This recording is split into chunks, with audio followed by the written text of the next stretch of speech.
Shakhtar Donetsk selling Mudryk for 100 million Oh to yes. Chelsea Football Club.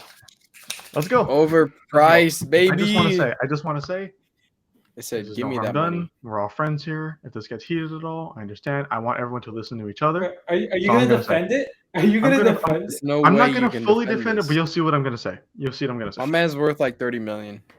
Just Yeah. okay. You'll see what I'm gonna say. Go ahead. 40 Oh my mil God. tops. 40 mil tops. Andres, you go first.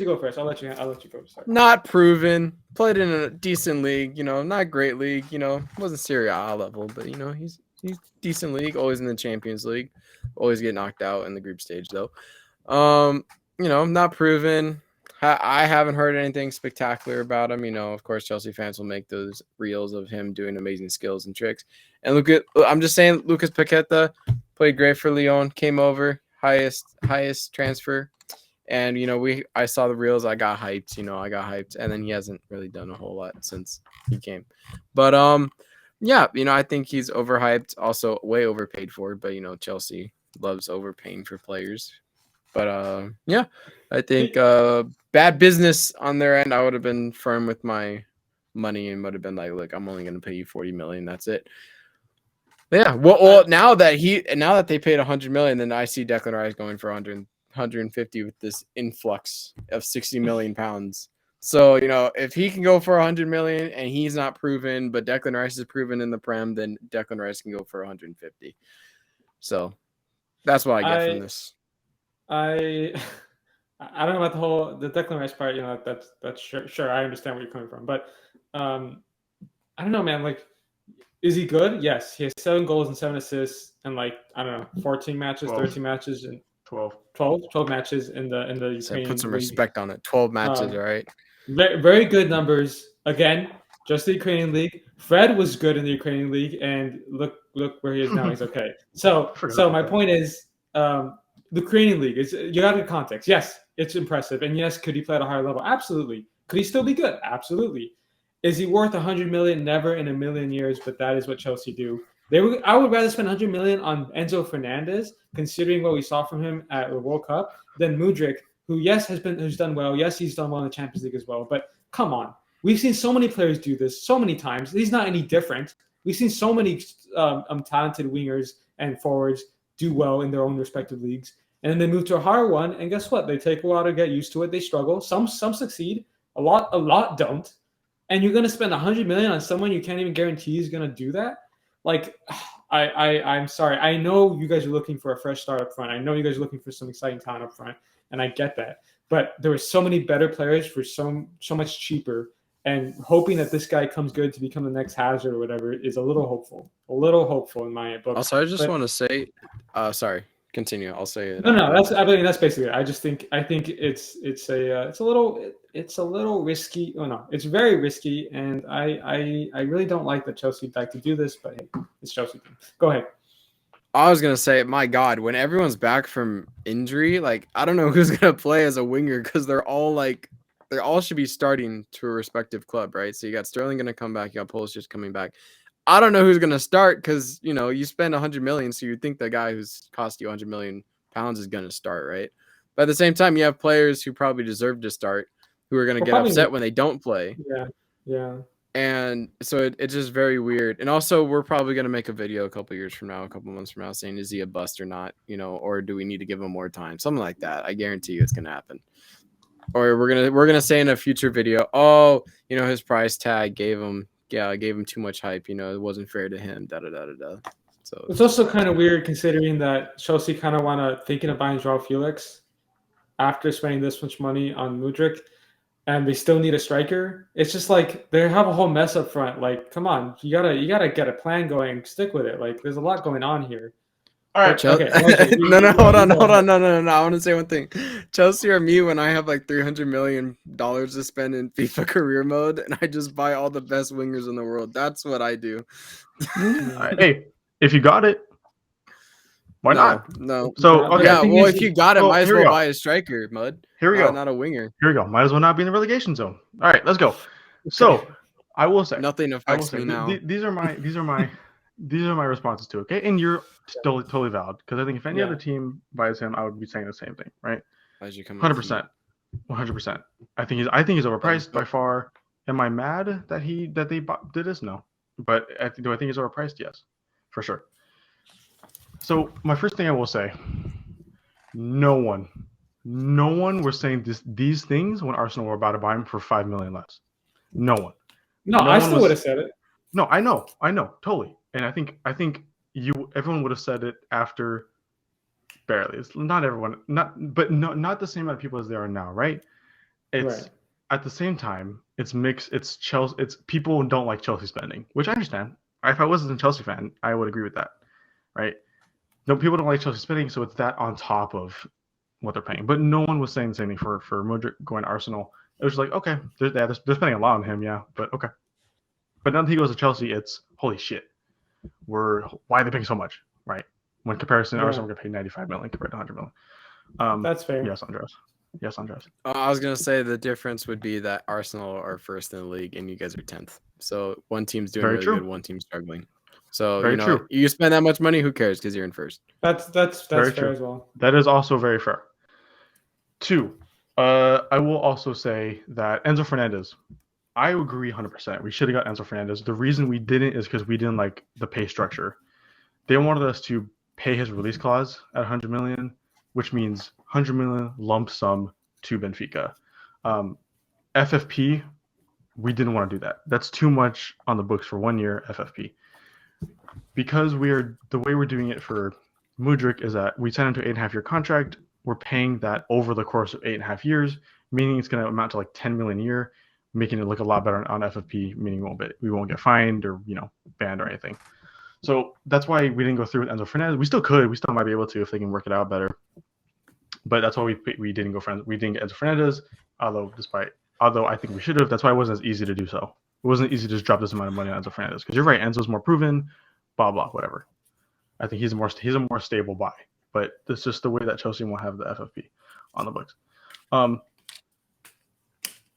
3, Chelsea being in 10th, Arsenal being in 1st. I think people also don't realize that we are in the rebuild stage. And of course, no one's going to think about it because they're not a Chelsea fan. I see it on Twitter every single day. I'm going to think about it all the time. We're at a rebuilding stage. We want to throw away the squad and bring a new one in, right? That's the whole thing. And Mudryk is part of that. Mudryk is the winger that Bowley wants and Graham Potter really wants. He thinks he's perfect for what we need. Fastest player in the Champions League this season, recorded. And he's on a side note, he's training to get 40 kilometers an hour, which would be really high. So what is that amount? I'm stupid. It's 20. That would amount to like 20-something miles an hour. Okay. What did you say? 44 or 40? 36. They want to get 40. He's training to reach 40. But he's really fast. But anyway, he's the player that Graham Potter and Todd Bowley want to be in the new improved tech for Chelsea, right? Miles per hour. 24 miles, which is really fast. That's pretty fast. Yeah, that's fast. So they want him to be a key player for 8.5 years in this new Chelsea era, right? And with that, you got to spend money. To understand, you're rebuilding, you got to spend money. It is a lot. Diego brought up the fact that we may want to buy João Felix. I think we really need to. I think João Felix would be a huge purchase, and I think they want to buy him too. But they have also said the signing of Mudryk will not impact João Felix in any way, nor will it impact Nkunku and things like that. Because at the same time, an overhaul of the team means selling players, right? So you're selling. We can get a lot of money for these players, if we sell it to the right teams, which means we're going to get this much money back. Meaning we're going to put into the players. Like we're not just spending 500 million. We're also probably making back. But can I do say something to that? Wait, in regards. No, of course, but we're not trying to make profit. That's what I mean. That's what I said earlier. Is that you want an owner to just spend to make the team good. The reason I think that people were more critical about Chelsea as Arsenal is that Chelsea do this all the time. Yeah, and people like Arsenal be like, okay, there's a big buy they bought. They haven't bought something like that in a while. There's a big buy. Chelsea, they bought Sterling for 60 million. Then they bought Lukaku before that for 100 something. Yep. I don't remember how much they bought Kai Havertz for, but they bought him for a lot. My point is, you guys do this every window, so I understand why people react this way. Even if I get why it annoys you, but I understand why people react because you guys do this. This is what you do, and 100%. And like I keep saying, if I was a fan of another team, I would be a little pissed off by it too. Understandably so. Right? Because yes, we do spend the money a lot. That's our thing. That's why we're good. We spend the money on the best players that we can get, and we try to build a team around that. And it's gonna piss people off 100%. But at the same time, you can't expect Chelsea fans to be quiet about it and just be like, well, sorry. Right? Which is why I have my responses, and I think it's legal. We can do it, right? That's why I said the whole pay structure thing for Mudryk is because we can FFP. do it. I'm questioning FFP once in a while. I'm not gonna lie, but of course, naturally. But like I said, like the Mudryk thing, right? We're 100. It's not 100 million on the books. It's 10 million every year for the next 8 years. Like that makes it look a lot better, which is why we can do it. And again, like if you got it, do it. We're in the era of spending, right? We have the money, and that's our thing. And Abramovich and Boli signed an agreement saying that Boli has to spend a certain amount of money to keep this team afloat. Because that's how the team runs. That's how the biggest teams in football are run now. And so Abramovich wanted to keep Chelsea at the highest level. Boli's going to keep it at the highest level, which comes with spending money. And like Andres said, we probably won't make a profit. I think like 2 years ago, 2 or 3 years ago, we had spent a crap ton of money on players, but we still made a profit in sales of players. And that's Chelsea's thing, right? We loan army. We send the players out, blah, blah, blah, resell them, whatever. And we make a lot of money back regardless. Yeah, but can I go back to your João Felix thing? I get the profit thing. I understand that. I mean, even if you guys don't make a profit, Chelsea don't care. They'll just spend enough to make up for it. But the João Felix thing, I get it. The thing is, it just seems so overabundant. You're gonna have Nkunku who wants to start. You're gonna have João Felix who wants to start. You're gonna have Mudryk, which if you're spending 100 million, you're gonna start him. You just bought Sterling, which you want to start him. You haven't bought a striker yet, permanent striker, so you still need to buy that. And you have Pulisic, who most likely is going to want to leave with how much people are coming in now. And you won't sell him for a lot. So that's where. So yeah, definitely right. Abundance of players, but at the same time, think about the players leaving, right? Mount. And when I say overhaul, I mean overhaul. Pulisic can leave. You could probably get 40 million out of him. Easily. Newcastle pay 40 million. Look at the rumors. Newcastle pay 40 million. Yeah. Easy. Yeah. He's a great player when he's playing this position. Everyone knows that. We could sell Ziyech. I don't want to sell him. I think he's really good. We could sell Ziyech. That's another weird guy. We are looking at offers for Raheem Sterling if anyone wants to pay him. If not, we'll implement him in the team. Right? We even though we just got him, they are looking at offers for him. Kai Havertz. Apparently Bayern Munich are trying really hard to sign him right now. At least for the summer. We could sell him to Bayern Munich. That is the bulk of the attack gone. And then you think about Mudryk isn't, even this season, like he's going to need to take a little bit to get acclimated to the league, right?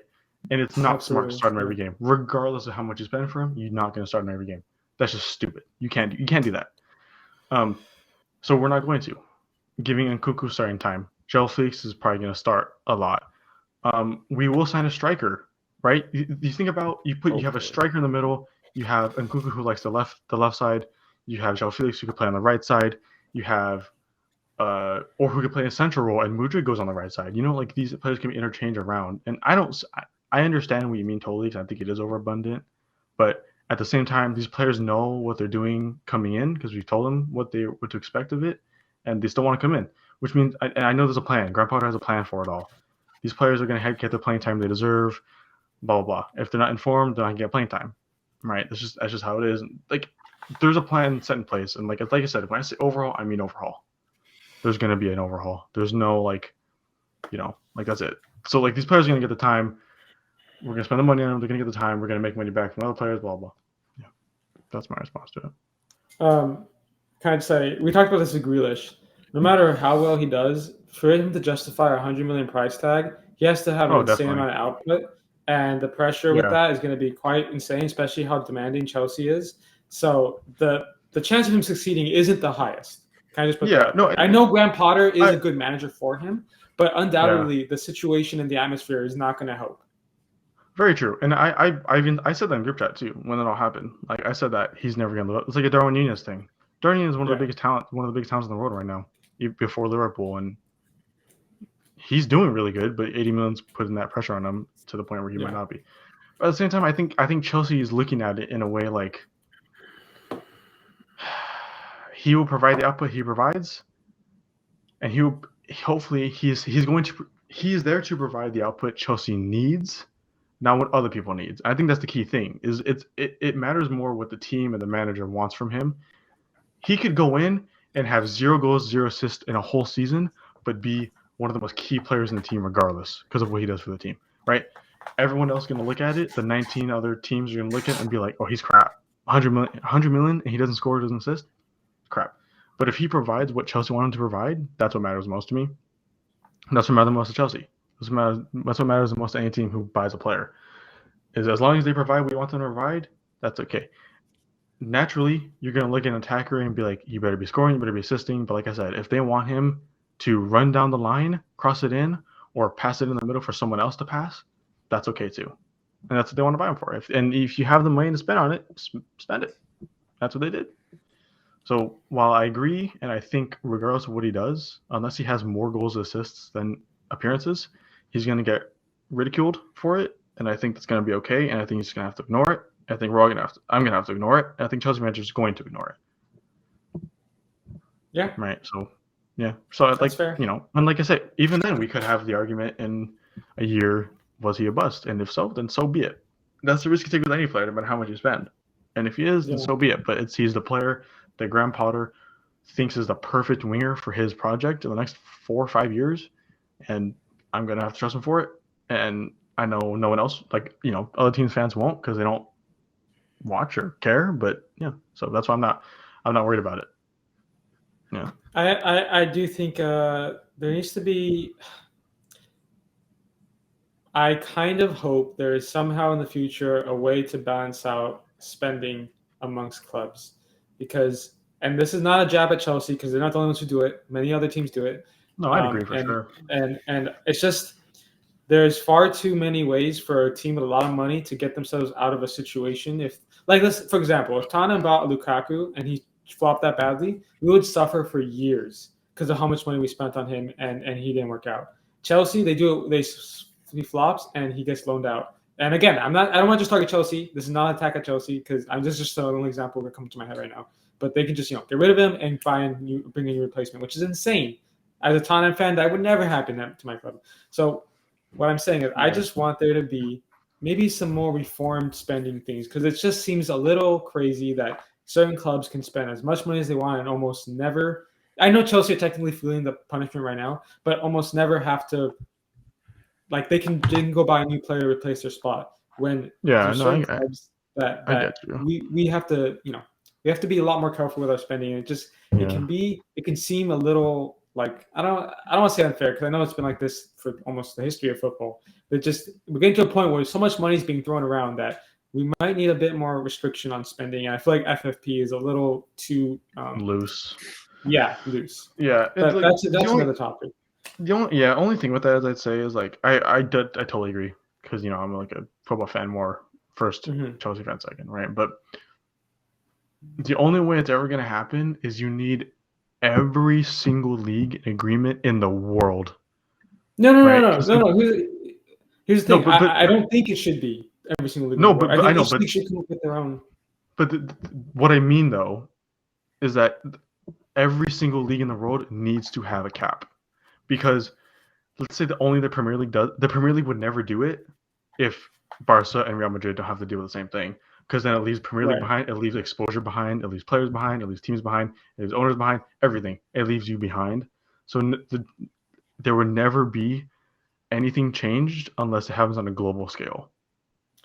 That's right. A good because point. Because like as much as we want it to, like I said, and the thing, and even if those discussions were on the table, it wouldn't happen because the biggest hitters in the world wouldn't let it happen, right? Like it just would never happen because they would. Because as much as we hate to admit it, it's a business. It's a business first before a game. Shouldn't be, but it is. And And you can't help but feel also a little like, remember the Super League? Those managers were willing to throw away what we have right now just because they know they would make more. Not managers, sorry, the owners, just because they would make more money. And then of course when they saw the backlash, like, oh wait, maybe we should pull out. And then of course, like no matter whether I think Chelsea or Tottenham or someone else was the first to pull out, nonetheless they agreed to it. And nonetheless, they were going to do it if they knew they would make more money. And until they saw fan backlash is when they pulled out. And it's kind of annoying. You're like, man, they really, all the time, they're just thinking about the money. I know that's why, I know it's a business, but it's also a sport. And it just kind of annoys you that, at the end of the day, all they're really thinking about is how are we going to make more money? And it's just kind of like, damn, it sucks. Yeah. That's why I respect Bundesliga's 50+1 rule. Yeah. I love that about the Bundesliga. I think that is just such a good rule. I know it won't happen anywhere else just because of how it works, but I think it is such a nice rule, and I have to respect the German clubs for doing that. Yeah, I agree. All right, well, we're at an hour, so Andreas, give us the outro. Oh, okay. Thank you guys for watching. Hope you guys enjoyed. If you got this far, appreciate it. Please like and subscribe if you haven't done so already. It is free. But yeah.